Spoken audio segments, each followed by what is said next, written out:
Labor pursuing this with some gusto. We don't know definitively if anything was done wrong here in terms of the numbers were incorrect, but there's no, at this stage, 100% surety that there was this doctored document, is there? Well, there was a doctored document that was sent to Clover Moore. Yes, there is a doctored document. We don't know if it was doctored, do we? Are you saying 100% sure it was doctored? Well, it certainly looks that way. Certainly the letter that was received had figures that were not the same. Figures were definitely incorrect. That's right. So that's a doctored document. Somebody's made that change somewhere. Who that is a problem. Well, Angus Taylor's adamant it came from a website in some Yes, form, but Angus Taylor's got form in terms of his slipperiness, and we've seen him in matter after matter. And, you know, like the other thing I think that's really important about this is the Prime Minister. These guys have had a shocking week. Okay, Rock's gone after the AWU. The court says it's wrong.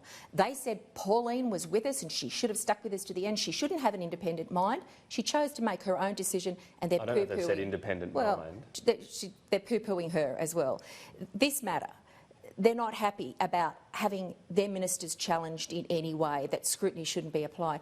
And it's no wonder they've had a bad week, because look at what the Prime Minister did. Given the opportunity to actually uphold ministerial standards and put Minister Angus Taylor aside, instead he chose to back in his mate and make a phone call to another mate. There hasn't actually been charges laid. That's where it's black and white. It's grey in this particular area. But there is an investigation underway that has been undertaken, or will be undertaken. Mark Dreyfus made a recommendation. No, there was a referral from Mark Dreyfus. But it is entirely within the remit of the Police Commissioner, Commissioner Fuller of New South Wales, to make his own decision about what he does. We do not direct him. A letter arriving in the mail doesn't direct him. He has said explicitly with the stage we're at is there's an investigation because there's a serious accusation and because there's a referral from Mark Dreyfus. That's right. Not beyond that. And he has a choice about whether he allocates resources to that or not. What he didn't have a choice about in the end was actually taking an incredibly improper phone call after 3 failed attempts, picked up,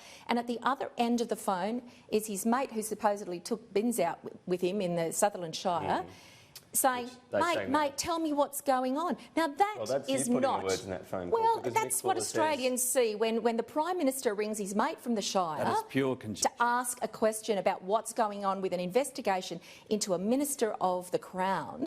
We've got a Prime Minister who simply doesn't understand ethical behaviour. If there's a future situation where there's a police investigation, would the Prime Minister be best advised next time to get someone from his office to call someone from the Commissioner's office rather than go person to person? Well, Tom, let's look at what's happened here. The Minister has made an unreserved apology. He's made a statement to the House. The Prime Minister, and people shouldn't be surprised at this, Scott Morrison did exactly what he said he would do.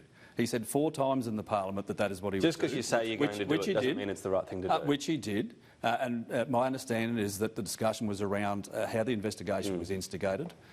It was a letter from the Labor opposition Shadow Attorney General. And on that basis, I mean, if we rub out every single minister on the basis of a letter from those in the opposition, there'd be no one left in the cabinet. Sure, and I've just put that point out there, but let's see what lessons can be learned in a future similar circumstance. Should the Prime Minister leave it to be an office-to-office communication to remove this sort of accusation? How the Prime Minister runs his office is entirely a matter for him. Well, there's a problem. He will uphold the ministerial standards. The answer should be absolutely. He hasn't learned the lesson. Incredibly important. We have kept them in place. And as I've said, if the Prime Minister acted on the basis of a letter from the opposition every time, we would have no ministers. It wasn't the Prime Minister who was asked to act.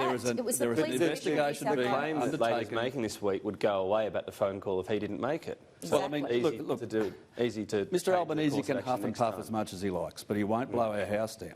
We will go through a systematic process. There is an investigation clearly underway as per the statement by the New South Wales Police. They will go through their process. They will determine an outcome. I think nearly out of time. I wanted to get coming from the Prime Minister. Quickly, both on a couple of topics close to your hearts. First of all, you, Deborah O'Neill, you've been in this auditing inquiry today. Yes. So PwC is talking about stopping payments to former partners. What's happening here? Well, it's really important because we were just receiving evidence before I came in here from Mr Bill Edge, who is heading up the FRC and advising the Minister, who didn't declare that he was receiving funds in his retirement from PwC. He didn't do that until he was caught out in the press. Then he revealed that. So the article happened, he revealed that in April. He doesn't think it's a conflict of interest that he's being paid by one of the biggest auditing companies in the country while he's giving advice about how auditing should be managed and financial services.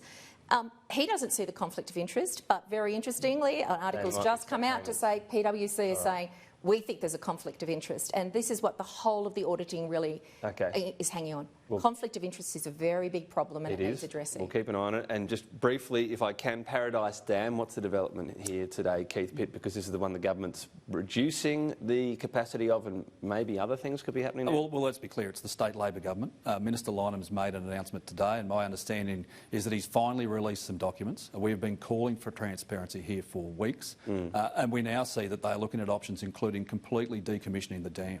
This is a 300,000 megalitre storage. It is our future economic growth. It is jobs in our region.